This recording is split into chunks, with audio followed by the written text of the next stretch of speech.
कपाଳରେ जदि लेखिचु रे जगा जीवनटा दुख मोर आखिर लुहकु ओठरे पिमु मेंटी देबी भोक मोर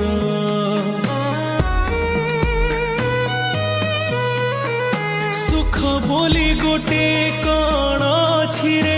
आज जाए जानिलिनी दुखर बोझकु एते जे लदिचु हसी टिके पारिलिनी तू हेलु बड़ दिया मु तोर केही नुहा सेथिपाई जाळु मते देई दुखर निया तो पाई गढ़िछु सुना देउळ कालिया।